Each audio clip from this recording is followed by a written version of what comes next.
이런 기사를 보셨을 거예요. 반포주공등 초고가 아파트 찬밥. 경매가 줄줄이 유찰된다. 그래서 이게 4월 1일 기사거든요.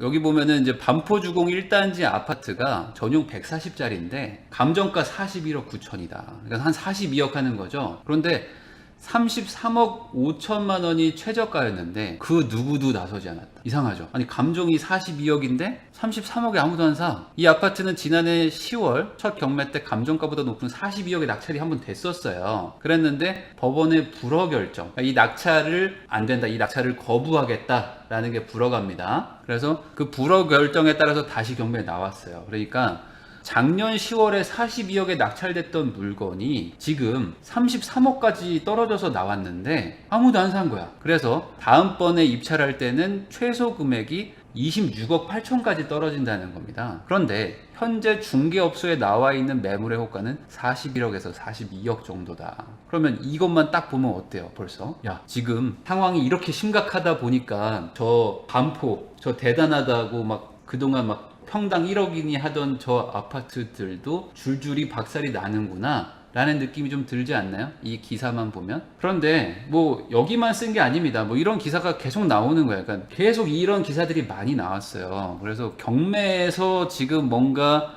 심상치 않은 어떤 뭐 변화가 느껴진다는 그런 논조의 기사들이 쭉 나오면서 아니 어떻게 42억짜리인데 33억에도 안 사냐? 권리 문제 전혀 문제 없습니다. 그래서 이런 기사들이 나오다 보니까 제가 어쨌든 경매를 가르치는 사람 입장에서 요거에 대해서 한번 얘기를 한번 해보려고 합니다. 자, 그런데 우선 이게 진짜 사실인지, 그러니까 경매에 나오긴 나왔는지부터 한번 알려드릴게요. 이게 실제 나왔던 경매 물건이 맞습니다. 여기 보면은 19년 10월에 33억의 최저가였는데 이때 42억을 지릅니다. 1등이. 그리고 나서 2등도 39억을 써요. 그러니까 야, 진짜 이거 39억 40억에 사야 되는 물건 같죠? 그랬는데 1월 달에 이 허가가 취소가 됩니다. 이 경매 매각이 무효가 돼요. 그래서 다시 나오죠. 4월 달에. 근데 이때 아무도 안 사. 그래서 5월 13일에 지금 입찰인데 26억까지 갑니다. 이런 물건이에요. 사진을 보여드리면 이 반포 주공 1단지가 1, 2, 3, 4 주구가 있는데 엄청나게 큰 대단지거든요. 근데 가보시면 그냥 아파트가 이래요. 아주 오래된 아파트예요. 그래서 1층, 2층, 3층, 4층, 5층 5층짜리 아파트예요. 엄청 낡아 보이죠. 그리고 그런데 왠지 단지가 이렇게 약간 좀 널찍널찍한 느낌은 나죠. 널찍널찍한 거. 근데 되게 오래된 아파트다. 이 반포동이 어딘지 잘 모르시는 분들을 위해서 말씀을 드리면은 여기입니다. 여기 지금 이 반포주공 1, 2, 4주구고 여기가 3주구예요. 그러니까 이건 전체가 다 1단지인데 여기가 3주구고 여기 위에가 따로 여기가 따로 이렇게 재건축을 추진하고 있는 데인데 나름 한강변에 있어요. 한강변 쪽에 있고 뭐 위치 좋잖아요. 나쁠 거 하나도 없잖아요. 맞죠? 권리적으로 문제도 전혀 없고 그리고 전 국민이 다 아는 10년 전에 타워팰리스 같은 지금 아크로 리버파크가 바로 옆에 있습니다. 여기가 지금 평당 1억 정도 간다고 지금 그러고 있죠. 그러니까 얘도 당연히 재건축되면 평당 1억 가지 않겠니? 라고 누구나 상상할 수 있는 그런 지역의 물건이 시세보다 10억이 넘게 떨어져 있는데도 아무도 안 산다는 거예요. 조금 키워보면요. 앞에서 바로 뒷동이에요. 그러니까 한강변에 거의 붙어 있단 말이죠. 그러니까 위치적으로도 거의 최고입니다. 이 정도면은 예를 들어 이게 재건축이 되더라도 호시를 이제 추첨을 하는데 그때 되게 좋은 자리를 받을 수 있는 자리란 말이죠. 이거 자체가. 여기 이제 이 도로 쪽에 있는 게 한강변을 뭐 당첨되고 이런 건 안 돼요, 요즘에는. 그러니까 한강 쪽에 있는 게 한강 뷰 나오는 호시를 받게 됩니다. 그러니까 조건 자체가 너무 좋잖아요. 근데도 안 사. 이상하죠? 그런데 여기 보세요. 한번, 그러니까 여러분들이 잘 모르는데 이거는 상식적으로 좀 알고 가시면 좋은 게 여기 보면 반포주공 1단지 69 해가지고 30억에 나왔는데 밑에 거래 완료 써있죠. 요런 게 뭐냐면요, 경매 물건이 나올 경우에 요렇게 중개사들이 올려놓는 경우들이 있습니다. 실제로는 매물이 40억대가 시세여도 30억에 매매 거래 완료 이렇게 써 있는 거예요. 그러면 뭐야 이거 11억 떨어져서 누가 산 거야? 라고 생각하시겠지만 아닙니다. 여기 보면 4월 1일에 33억 5천에 입찰이 진행되고 있었죠. 그래서 요 공인중개사 분께서 공인중개사는 이 입찰 대행을 할 수가 있기 때문에 그 주인하고 협의해서 30억에 팔아줄게 라는 식으로 이렇게 물건 하나 올린 거예요. 하나 올려놨는데 유찰되니까 그냥 거래 완료를 표시하고 넘어간 거죠. 실제 매물들은 41억 5천 정도에 나옵니다.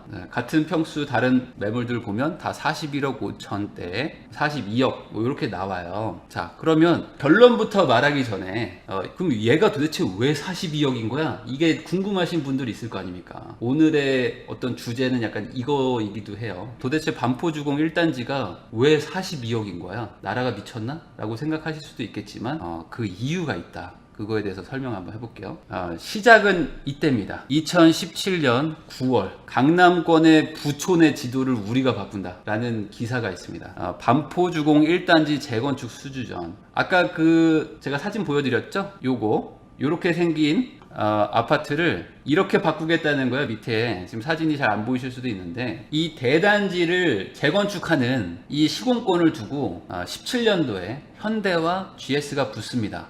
그래서 현대는 위에 있는 이런 그림처럼 만들어 줄게, GS는 밑에 있는 것처럼 이렇게 만들어 줄게, 이거예요. 그리고 옆에 잠깐 보이는 요게 아크로 리버파크입니다. 이게 재건축이 된다면 아크로 리버파크가 약간 왜소하게 느껴질 정도의 대단지, 엄청난 대공사가 되겠죠. 근데 이 공사에 항상 붙는 얘기가 있어. 뭐냐면 단군 일의 최대다, 이런 얘기들을 하거든요. 그러면서 메이저 건설사인 현대건설과 GS건설이 사활을 걸었다. 사활을 걸었는데 국내 최고 수준의 주거 문화를 선보일 작품을 만들겠다, 막 이런 얘기까지 하면서 완전히 파격적으로 막 합니다. 막 이사비도 지원해 준다고 그러고, 뭐 미분양 나면은 다 손실 보전해 주겠다고 하고, 이거는 내가 돈 벌려고 하는 게 아니라 이 반포 한강변에 우리 회사의 작품을 만들겠다는 개념으로 지금 덤벼들었단 말이죠. 그래서 GS랑 현대가 막 엄청나게 막 치열하게 막 경쟁을 합니다. 근데 여기 보면 73년에 지었어요. 그러니까 벌써 50년 가까이 된 거예요. 50년 정도. 근데 현재 지상 5층에서 6층 정도, 근데 2,000채 정도인데 이거를 재건축을 하면 최고 35층에 5,388채로 바꾼다. 그러니까 반포라는 그 한강변의 서울 중심부에다가 5천 세대가 모이는 일이 쉽지 않은 거잖아요. 이건 잠실 정도에나 5천 세대 정도 있고, 강동에나 좀 5천 세대 이런 만 세대 이런 게 있지, 서울 한복판에 5천 세대의 대규모 단지가 나오기가 쉽지가 않습니다. 그래서 사실상 강남의 랜드마크가 될 것이다, 이런 곳이에요. 그러니까 아파트는 정말 낙후돼 있지만 땅이 너무 좋은 곳이기 때문에 여기를 재건축을 해서 서울에 사는 모든 사람들한테 광고가 되는 거죠. 아크로 리버파크처럼 지나가는 사람들이 모두 다 저거 현대에서 만든 거 아니야, 저거 GS에서 만든 거 아니야 하면서 자연스럽게 광고가 될 거 아닙니까? 그걸 노리고 한 거예요. 그런데 여기 보면 공사비만 2조 6천억, 그리고 이주비, 중도금 대출 등을 더하면 전체 사업 규모는 10조 정도 될 것이다. 10조. 그런데 이거를 공사를 빨리빨리 진행하려고 그랬어요. 왜냐면 재건축 초과이익 환수제 같은 것들도 있고 분양가 상한제 시행 같은 게 예상이 됐기 때문에, 이때는 17년도니까 이걸 피하자, 그러면 빨리빨리 지금 진행해야 돼. 그래서 재건축 조합에 이 시공사가 같이 껴가지고 우리가 같이 개발하고 같이 수익도 나누자, 이렇게 하면서 공동사업 시행으로 급박하게 진행을 합니다. 그런데 아까 이 회사들이 사활을 걸었다고 그랬잖아요. 근데 여기 한번 보세요. 여기 이제 DH가 이제 현대의 이제 그 프리미엄 브랜드죠. 그다음에 자이 프레지던스. 근데 여기 보면은 640석 규모의 오페라 하우스를 넣어준대요. 아파트에 왜 오페라 하우스가 있지? 북카페, 도서관 이런 거는 넣을 수 있는데 식물원도 넣어줘. 이따가 식물원 보여드릴게요. 워터파크가 들어갑니다. 그리고 이제 실내 아이스 링크장을 넣어줘요. 그리고 이제 GS 쪽에서는 600석 규모의 대규모 대공연장, 이거는 이제 비슷한 거죠. 그다음에 이제 호텔식 스파, 실내 테니스장, 스킨스쿠버장 이런 거를 넣어준다. 좋은 건 다 넣는 거죠. 지금 그 정도로 지금 이 두 회사가 완전 사활을 걸고 이건 무조건 우리가 따야 돼 라고 이렇게 치열하게 붙었다. 자, 이 규모가 잘 이해가 안 되실 수도 있어가지고 제가 이걸 면적을 재봤는데 대략적으로 36만 제곱미터입니다. 그러면 10만 평이에요. 10만 평. 그럼 10만 평이 얼마나 큰 거야 라는 게 잘 이해가 안 되시잖아요. 축구장이 2,000평이에요. 축구장이 2,000평이니까 축구장 50개. 축구장 50개짜리가 하나의 아파트로 바뀌는 겁니다. 그러니까 상당히 대단지죠. 옆에 동작역부터 반포역까지, 신반포까지도 걸어갈 수 있는, 그러니까 한 단지가 거의 지하철 3개에 걸쳐져 있는 정도로 엄청나게 큰 그런 단지입니다. 입지는 말할 것도 없죠. 그래서 누가 이겼을까? 현대가 이겼습니다. 이 조감도가 뭔가 큰 역할을 한 것 같아요. 이게 지금 약간 H를 표시하는 거라고 저는 생각하거든요. H. 그렇게 보이지 않으신가요? 현대가 지은 우리나라 최고의 프리미엄 대단지 아파트. DH 클래스트. 이렇게 해서 여기 이제 가운데 통로를 두고 좌우로 아파트를 쭉 길게 배치하는 이런 식으로 후면에서 봤을 땐 이렇게 해서 여기다 커뮤니티 센터나 뭐 이런 걸 짓겠죠. 이렇게 바꾼다는 거였어요. 자, 그러면 이걸 왜 안 사지? 라는 생각이 좀 드실 수도 있잖아요. 왜 안 사지 이거를? 근데 여기 보세요. 대지권이라는 게 있어요. 이게 그러면 왜 40억이냐? 그럼 바뀌면은 좋아지는 건 알겠는데 지금은 왜 40억인데? 이 대지권을 잘 보세요. 대지권 121제곱미터 36.83평이죠. 이 낡은 집을 하나를 사는데 전용 면적으로 40평입니다. 그런데 땅을 36평을 준다는 거예요. 땅을 36평. 그러면 보통 땅의 한 2배에서 2배 반을 지을 수 있거든요. 아파트라는 게. 그러면 36평의 땅을 줬다 그러면 단순 계산하면, 아주 단순 계산하면 나한테 한 70평 정도 아파트를 준다 생각하시면 돼요. 70평 정도. 물론 공사비도 떼고 뭐 이런 거 각자 조정할 게 많지만 대충 70평이라는 거는 이거 사면 아파트 2개 준다는 거예요. 1+1으로. 그래서 뭐 한 36평짜리 하나, 뭐 한 20평짜리 하나, 뭐 이런 식으로 2개를 받을 수도 있을 정도로 대지가 너무 넓은 거예요. 너무 넓어. 그러니까 이게 지금 가격이 40억인 게 아니고 아파트 2개를 준다고 생각하면 40억이 이상한 게 아닌 것 같다는 생각이 좀 드실 거예요. 이렇게 바꿔준다고 하니까. 자, 그런데 이게 앞으로의 기대감이 반영된 금액인데 그럼 이게 개발돼도 그러면 40억밖에 안 가지 않을까? 라는 생각을 하실 수도 있어요. 근데 제가 이 개발 계획에 대해서 조금 설명을 드려볼게요. 그러면은 이게 비싼 건지 싼 건지 한번 생각을 한번 해보세요. 아파트 2개를 준다는 걸 꼭 감안을 하셔야 됩니다. 아니면 큰 평수 하나거나 중간 평수 하나, 작은 거 하나 이렇게 줄 거라고 감안하세요. 이거는 그 현대건설에서 만든 동영상에서 이제 캡처된 사진인데 우선 이런 식으로 건물이 지어집니다. 그래서 이제 전면은 이제 한강이 보이고 안쪽은 이제 당연히 조경돼 있는 곳이겠죠. 전면은 약간 이렇게 생겼어요. 그래서 요게 아파트고 이게 지금 아파트인데 커튼월 룩을 해가지고 앞에는 약간 좀 그냥 빌딩 같이 오피스 빌딩 같이 짓고 뒤는 일반 아파트처럼 짓고 이렇게 쭉 짓고 여기 H 스카이 브릿지가 들어갑니다. 근데 요거 있죠. 요거 앞에 있는 요게 뭐지? 이게 뭐 상가인가? 라고 생각하시는 분들이 있을 텐데 테라스예요. 테라스 아파트. 그래서 아파트가 있고 앞에 이렇게 테라스를 빼가지고 이렇게 사선으로 지은 거예요. 그러니까 여기가 다 한강변이니까 한강 쪽 앞에 이렇게 테라스를 좋아하는 사람들도 있잖아요, 요즘에는. 그래서 여기다가 이제 뭐 바베큐도 구워 먹고 할 수 있게 해놓겠죠. 사선으로 이렇게 쭉 배치를 합니다. 그리고 아까 말씀드렸죠? 아니 아파트 안에 식물원을 만들겠대. 아파트 안에 그 싱가포르 가보셨으면 아실 수도 있는데 싱가포르에 이제 실내 식물원 같은 거를 만들어 놨어요. 그래서 뭐 사시사철 뭐 싱가포르이 워낙 뭐 따뜻한 나라긴 하지만 실내에 식물원을 만들어서 여기 이제 주민들이 다니면서 힐링할 수 있게 길 건너에서는 이렇게 뭐 한강이 보이고 이렇게 만들겠다 이겁니다. 그 다음에 게스트 하우스를 당연히 만들겠죠. 최근에 고급화 전략을 쓰는 아파트들은 이제 보통 게스트룸을 만드는데 이거를 이제 옥상 쪽에, 그러니까 탑층 쪽에 만들어 가지고 자쿠지, 조그마한 이제 수영장, 그 다음에 이제 한강을 볼 수 있는 이렇게 구성을 해서 여기서 게스트 하우스도 만들어 드릴게요 라는 이제 계획이 있고요. 좀 혁신적이다, 어떻게 이런 생각을 했지? 라고 생각했던 것 중에 하나가 아이스링크장을 안에다 만들겠다는 거예요. 최근에 이제 조금 뭐 강남이나 뭐 서초, 송파 일부에서도 보면은 이제 아이스링크장에 이제 애들을 보내서 운동을 시키는 엄마들이 꽤 많아요. 이게 뭐 건강에도 좋고 뭐 요즘에 뭐 피겨도 많이들 하고, 그래서 이제 이런 아이스링크를 이용하려는 사람들이 많은데 그거를 이제 아예 그냥 아파트 단지 안에 넣겠다. 근데 뭐 이것까지는 이해할 수 있어. 그런데 국내 최초 사계절 워터파크를 아파트 안에다 넣겠다는 거예요. 그러니까 뭐 규모를 크게 하진 않겠죠. 이제 실내 규모니까. 그런데 어쨌든 워터파크를 집 안에 넣겠다. 그래서 여기서 애들 뭐 이렇게 튜브 끼고 놀고 뭐 미끄럼틀도 타고 하면 재밌지 않겠냐라는 거예요. 그리고 이제 골프 연습하시는 분들도 뭐 있겠지만 보통 아파트 단지에 이제 골프 연습장이 이제 아주 작아서 그냥 스윙 연습만 하는 데인데 이제 여기는 이제 복층으로 해서 앞으로 쭉 빼서 실제로 이제 닭장처럼 치는 거죠. 치면 슝 이게 스윙에 따라서 공이 어떻게 날아가는지 볼 수 있게 이런 복층형 실내 골프 연습장도 넣겠다. 약간 실내 수영장이 약간 시시한 느낌이에요.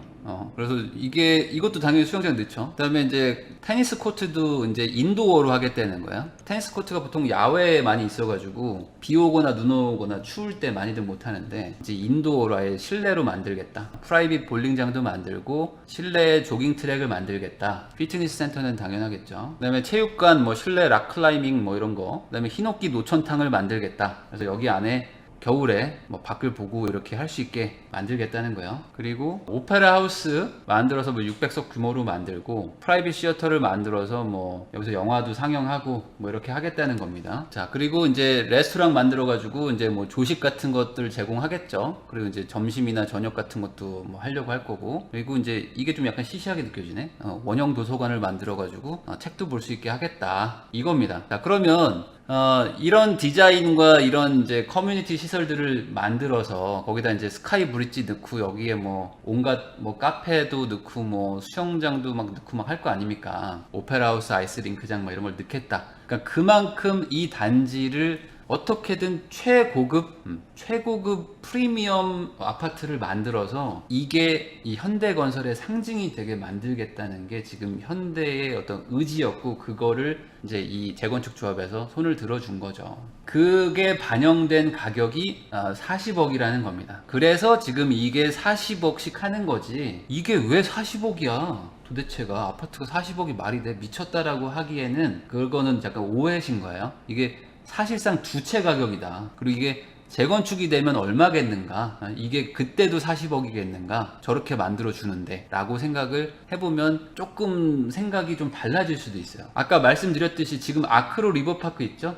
그게 여기입니다. 이게 지금 최고급 단지 신축의 한강변이라고 평당 1억을 하는 거예요. 평당 1억. 근데 그게 여기 이렇게 생깁니다. 이렇게 생기는 게 그러면 얼마겠는가라는 걸 생각해 보면 이게 정말 비싼 건지에 대해서는 이견이 있을 수도 있는 거예요. 그래서 아까 그 17년 9월에 시공사가 선정이 됩니다. 현대건설로. 그래서 현대건설이 저희가 이제 한번 진짜 이 동네 랜드마크, 서울의 랜드마크, 한국의 랜드마크 만들겠습니다 라고 선언을 딱 하고 본격적으로 준비합니다. 그래서 18년 12월 관리처분 인가까지 받습니다. 관리처분 인가를 받는다는 거는 사실상 재건축에서의 어떤 뭐 큰 산들은 다 넘어가는 거예요. 그 이후는 이제 이주하고 철거하고 시공하고 뭐 분양하고 뭐 이런 건데, 그거는 뭐 사실 뭐 시간이 해결해 주는 거라고 생각하시면 돼요. 관리처분 받는 게 힘든 거지, 받고 나면은 어쨌든 착착착착 진행이 됩니다. 그래서 아까 12월이었죠? 12월에 처분 인가 나고 6월에 기사가 뜹니다. 반포 1단지 재건축 이제 한 10월 정도면 이주할 것 같습니다. 그러면 이제 내년 4월에서 9월, 그러니까 2020년이겠죠? 내년 4월, 지금이었죠. 지금쯤 철거하고 10월에 착공 들어가면 한 3년 있으면 지어지겠네요 라고 사람들이 기대감을 갖죠. 그런데 갑자기 19년 8월에 법원에서 반포 1, 2, 4주구, 지금 반포 1단지 아까 제가 재건축한다는 그 단지입니다. 관리처분 계획 전부 취소, 이렇게 판결이 납니다. 그래서 이 형평성에 문제가 있다. 그러니까 이거는 관리처분 계획을 전부 취소해야 돼. 그러면 뭐가 형평성의 문제입니까? 기사를 읽어보면 전용 107제곱미터를 소유한 어떤 일부 조합원은 분양을 통해서 전용 59짜리와 135짜리 두 개를 받는 거예요. 그러니까 한 18평, 20평대와 그러니까 20평대와 전용 135면 얼마야? 한 48평형? 이런 걸 받는 거예요. 그러니까 두 개 합쳐서 한 60평, 70평짜리를 받는데 같은 면적을 소유한 또 다른 조합원은 한 가구만 분양받는 거는 공정하지 못하다. 왜 니네가 이렇게 어떤 기준 없이 누구는 이득을 보고 누구는 손해를 보게 이렇게 조합원 분양을 했는가? 라고 판결이 나서 이 관리처분 계획 인가는 없던 일로 해야 되겠다 라고 한 거예요. 이때 많은 논쟁이 있었고 되게 논란이 컸어요. 왜냐면 제가 아까 초반에 말씀드렸듯이 현대건설을 공동사업자로 넣어가면서까지 이 공사를 되게 빨리빨리 진행하려고 했어요. 그 이유가 뭐냐면 재건축 초과이익 환수제 피해야 되고 분양가 상한제도 피해야 되니까 이 두 개를 문재인 정부에서 핵심으로 이제 지정해서 이거를 무조건 관철시키겠다고 하고 있던 때에 이게 지금 재건축이 진행되고 있었기 때문에 야 빨리빨리 가자, 빨리빨리 해서 약간 무리를 한 거죠. 무리수를 둔 거예요. 그래서 소수지만 내가 왜 손해를 봐야 돼? 왜 쟤는 혜택을 봐? 라고 하면서 조합원 간의 갈등이 막 생겨납니다. 그리고 이제 이 조합장 뭐 문제도 막 생기고 뭐 서로 소송하고 막 이런 일들이 생겨요. 그래서 결론적으로는 관리처분 인가를 제때에 받아서 뭐 재건축 초과이익 환수제도 피했었다가 이게 취소가 되면서 재초안에 다시 대상자가 되고 여러 가지 지금 문제들이 생겨나고 있는 상태죠. 그러니까 진행이 쭉 되다가 약간 무리했던 게 다시 돌아가 버리는 그런 상태로 보시면 됩니다. 그러면 지금 이 물건 있죠. 지금 이 물건은 당장 재건축이 될 것 같았지만 안 되는 물건이에요. 안 되고 관리처분 인가가 언제 날지 몰라. 다시 모르고 재건축이 되더라도 재건축 초과이익 환수제에 지금 대상이 됩니다. 그러니까 사업성이 좀 아까보다는 좀 얘기가 좀 달라지는 거죠. 그래서 낙찰이 안 된 건가? 라고 생각들을 하시겠지만 사실 그런 건 아닙니다. 이미 기사를 보신 분들도 있겠지만 이게 이렇게 낮춰도 왜 유찰이 됐지? 라는 거에 대한 기사들이 떴어요. 이미 정비사업 이 재건축 단지 그냥 덜컥 샀다가 낙찰 받았는데 현금 청산 받는다고 하면서 이번에 알게 되신 분들도 있을 겁니다. 지금 아까 말한 저 아파트, 이 아파트를 낙찰받는 이유가 뭐죠? 이거를 사고 싶어서가 아니잖아요. 이거를 산 다음에 이게 재건축이 돼가지고 이거를 내가 갖고 싶은 거잖아요. 이거 2개 받고 싶은 거잖아요. 그러니까 내가 이걸 40억 주고 살려고 하는 거 아닙니까? 그런데 그냥 무작정 산다고 해서 다 아파트를 주는 게 아니라는 거예요. 자, 무턱대고 뛰어들면 날벼락. 아까 그 기사에 대한 내용입니다. 경매에서 아무거나 샀다가 현금 청산 받아가지고 결국에 그 조합원이 안 되는 경우들이 일어나요. 그래서 뭐 소송도 했지만 막 집니다. 이거의 기준이 있어요. 투기과열지구 내에서 조합원의 지위를 못 얻는 그런 게 생겼거든요. 이번 현 정부에서 규제들이 생겨났는데, 왜냐면 이거 가지고 막 돈이 막 너무 크게 왔다 갔다 하니까 이걸 규제를 했어요. 그러니까 조합원의 지위를 마음대로 못 넘기게 신규 규제가 생겼는데, 도시 및 주거환경정비법이라는 거에 보면 이런 내용이 있습니다. 이 내용이 잘 이해가 안 되실 것 같아서 제가 좀 설명을 드릴 거예요. 뭐냐면 경매로 나온 물건들 중에서 조합원, 그러니까 나중에 너 재건축해도 아파트 줄게, 넌 못 줘, 넌 줄게 하는 게 기준이 있단 말이야. 이게 주거환경정비법에 있습니다. 시행령에. 뭐냐면, 아니 살다 보면 대출을 뭐 이자를 못 내는 경우가 있을 거 아닙니까? 저런 40억짜리 집 주인이어도 당연히 이자를 못 낼 수도 있죠. 상황이 안 좋거나 이러면. 그러면 경매나 뭐 공매로 나오게 되는데, 국가나 지자체나 은행들이 경매를 치면 조합원 지위를 줍니다. 이거 모르는 분들이 많을 거예요. 투기과열지구 안에서 얘기입니다. 서울 얘기죠. 서울 얘기. 이거 헷갈리시면 안 돼요. 자, 살다 보면 경매 당할 수 있지. 그런데 경매를 친 주체가 국가거나 뭐 경기도거나 은행에서 경매를 치면 조합원 인정해줄게. 그런데 개인이 경매를 치면 현금 청산이야. 이해되세요? 자, 은행에서 경매 친 물건은 당연히 조합원으로 주지. 그런데 개인이 경매를 쳐가지고 개인끼리 돈 다툼 생겨서 경매까지 온 물건은 조합원으로 인정해주지 않아. 그건 현금으로 청산하라. 공매는 허용해줄게. 그러면 이게 좀 불합리하다는 생각이 드실 수도 있죠. 근데 사실은 불합리하다고 보기가 좀 뭐한 게, 그 규제의 취지를 보시면 돼. 개인끼리 막 서로 막 주고받으면서 프리미엄 받아가지고 막 이런 거를 하니까 그걸 규제하려고 한 게 이제 문재인 정부의 정책이었잖아요. 그러면 개인이 일부러 근저당을 잡았다가 일부러 이자를 안 내가지고 그냥 개인이 그냥 사실상 약간의 편법으로 경매를 쳐버리는 거야. 편법으로 경매를 쳐. 그러면 어떻게 돼요? 그러면은 이거 팔릴 거 아닙니까? 그러면 조합원이 지위가 넘어가잖아요. 그런 식으로 조합원의 지위를 넘기지 못하게 규제를 해놨는데, 경매를 이용해서 꼼수를 부릴 수 있기 때문에 이걸 막아놓은 거예요. 그런데 은행이나 이런 데에서 경매를 치는 거는 어쩔 수 없다. 그거는 뭐 돈 받아야지. 은행도 대출금 다 회수해야 되니까 여기까지 불허를 해버리면 너무 싸게 팔리지 않겠냐. 그렇지만 개인이 경매를 친 거는 불허하겠다. 네가 싸게 팔고 싶으면 하는데 그거는 싫을 거 아니야. 그러니까 이런 짓 하지 마, 이겁니다. 그래서 여기 보면 다른 기사인데요. 이 물건은 조합원 지위 양도가 금지되는 물건이에요. 그래서 이 물건을 낙찰 받아봐야, 아까 말했죠. 개인이 경매를 친 거예요. 이 물건은 개인이 경매 친 물건이기 때문에 현금 청산 대상 물건이었어요. 그러니까 42억의 가치가 없는 거죠. 아파트 2개 주는 게 아니야. 이거는 그냥 낙찰 받으면 나중에 현금 받고 나와야 돼. 현금 받고 나올 물건이다. 뭐 아무것도 아니잖아. 나는 이 아파트에 살고 싶었는데 그냥 돈 받고 나와야 돼. 낙찰자 홍길동 씨, 당신은 여기 주인 안 됩니다. 그냥 지나가세요. 지하철 타고 하는 거예요. 저거 내 아파트였는데. 그래서 42억에 낙찰받은 분이 야 이거 조합원 지위 양도 안 된다고? 하면서 법원에 허가 취소를 요청합니다. 이거 낙찰 저거 취소해 주세요. 제가 이거 몰랐습니다. 몰라가지고 제가 42억 다 주고 샀네요.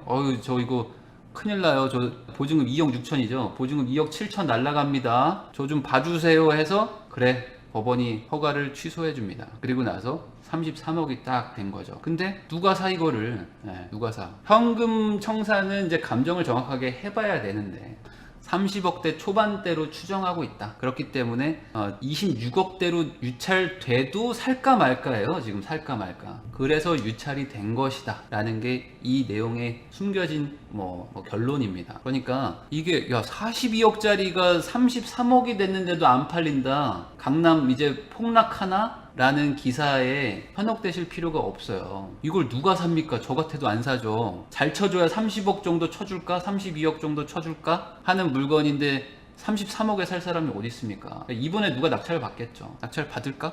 이거 대출도 하나도 안 나오는데 쉽지 않죠? 받을 수는 있겠지만 수익률이 안 나오죠. 지금 한 2억 벌자고 27억을 현금을 갖다 넣어? 2억 벌자고 27억을 태워? 반대로 그럼 이걸 누가 사줘? 현금 청산인 물건을 누가 사주겠어요? 이거 재건축해서 철거될 때까지 들고 가야 돼. 27억을 그냥 여기다가 현금 딱 넣어놓고 가지고 갑니다. 언젠가 부셔지겠지 하면서. 그런데 여기 막 소송하고 있어. 대출 안 되죠 당연히. 경매에는 매각명세서라는 게 있거든요. 경매 매각명세서를 봐야 돼요. 그러니까 이 기자가 이 매각명세서 그냥 경매라는 걸 알았다면 아마 확인하고 기사를 안 썼겠죠. 그런데 여기 보면 써 있어요. 조합원 지위를 유지할 것을 전제로 입주권을 고려해서 감정평가를 하였습니다. 그래서 42억으로 감정평가를 했는데 조합원 지위가 승계되지 않는 현금 청산 대상입니다. 그러니까 조심하세요. 대신에 너 실수를 하면 다 네 책임이야 라고 또 적어놨다. 이렇게 적어놨다는 거예요. 그러니까 이거 어떤 이 경매 프로세스나 이런 거를 모르는 사람들 입장에서는 이거 10억 떨어졌는데도 아무도 안 산다. 나라 망해간다. 뭐 이렇게 오해하게 될 수도 있는 거죠. 이게 어려운 내용인데 제가 지금 최대한 설명을 쉽게 한 겁니다. 그럼 여기서 끝이냐? 그건 아닙니다. 하나 더 할게요.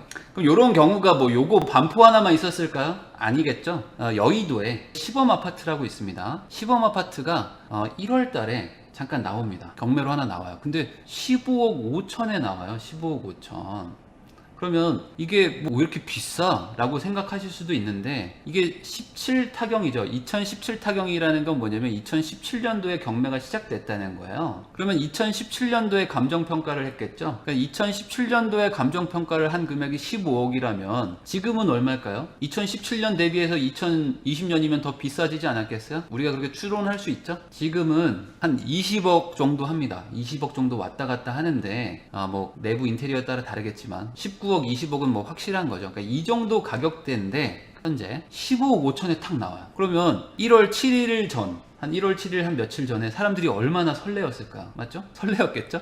아쉽게도 15억이 넘어갑니다. 그래서 뭐 대출은 당연히 안 나오지만 그래도 야 이거 20억짜리인데 15억 5천에 사면 되는 거 아니야? 라고 생각하고 설레었겠지만 바로 취소가 돼버려요. 경매가 취소돼서 없어진다 물건이. 왜 그러냐? 동일한 케이스예요. 동일한 케이스. 똑같이 개인이 경매를 쳤고 여기도 조합이 설립이 돼 있기 때문에 이걸 낙찰 받아도 현금 청산 대상입니다. 그래서 뭐 의미가 없죠. 그래서 뭐 중간에 누가 뭐 이걸 취하시키고 뭐 매수를 했는지는 모르겠으나 어쨌든 경매로 나오지는 않고 없어졌다.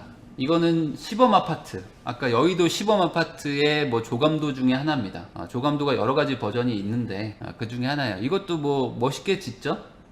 그리고 여기가 위치를 모르시는 분들을 위해서 위치를 표시를 하면 이렇게 됩니다. 여기가 중학교, 초등학교 있고 한강변이죠. 한강변에 63빌딩 바로 옆. 그러니까 뭐 좋죠. 위치 자체는 좋죠. 그러니까 이것도 안 살 이유는 없잖아요. 그렇지만 요렇게 바뀔 건데 나는 이 아파트를 주지 않아. 넌 돈 받고 나가? 이거야. 넌 돈 받고 나가라고. 그런 물건이다.